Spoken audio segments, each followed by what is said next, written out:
passing this game. Modern-day batting greats taking on world-class bowlers, aided by fielders with breathtaking ability.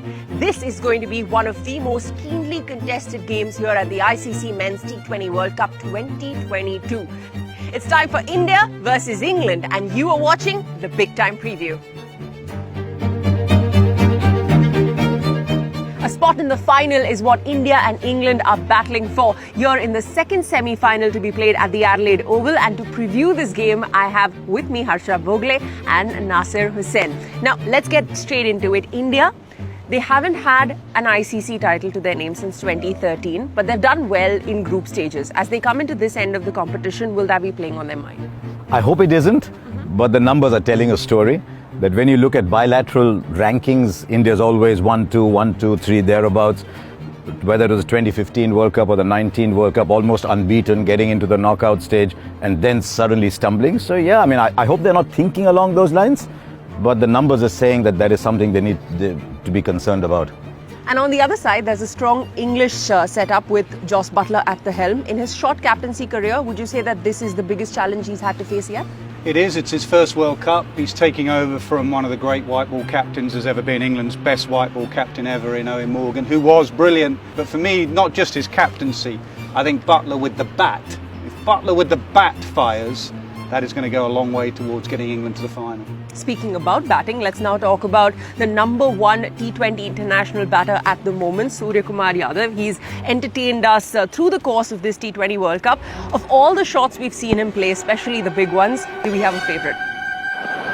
Because if you saw that last game, they just kept bowling wider and wider and wider, and he kept hitting it from square leg to fine leg. That has to be his trademark shot.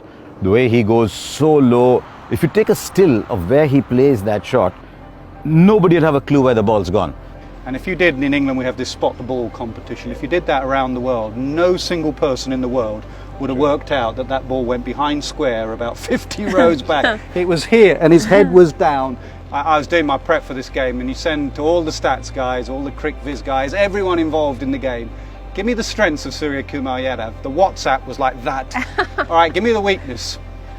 Silence, you know? A little bit against slow left arm spin, they said, but England don't have one. Dawson is a reserve, and it may be a reason, I don't know if they will, but it may be a reason they might bring in Chris Jordan. They've got a lot of batting. They may think of Chris Jordan death, bowling full and straight, because if you bowl short here, you can be cut and pull as well.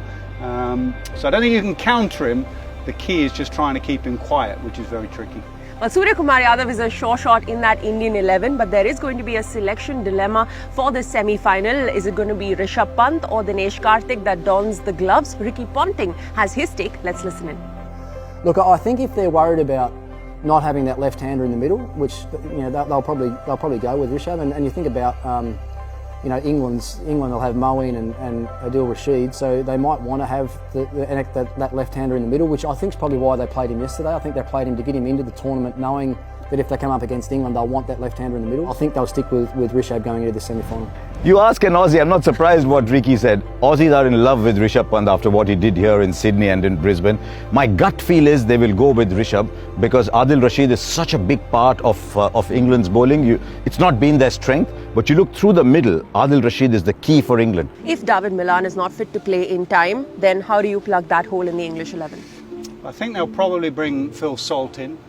He's done very well in the last 6 months for England. The problem is he likes to open, and Hales and Buttler are playing very well at the top of the order. So it could be a straight swap, Salt coming in. In a big game like this, you don't want to make that change, but it's enforced. I would just go Salt for Milan, because in a big game I wouldn't want too many changes. Everything on the line here. Who is walking away with this one, Harsha? Hard ahead. I think England's batting is a little too powerful at the moment. If the ball swings around a little bit, you get breakthroughs, then I think India's got a chance. Ideally, I think India bat first, counter England's weaker arms, put runs on the board. In that case, India. Nasir, why are you looking at me like that? So for a second, I thought you were going to say England there. I nearly fell off my seat, to be honest. So Get him away. Get him away. Get him away. Get him away. With the way this T20 World Cup has gone, who really knows? It could be anyone in that final. But gentlemen, thank you so much for joining us on the Big Time Preview. You should download the T20 World Cup app for match news, highlights, team updates, and so much more. For now, thank you for joining us. Ashish said England going to win.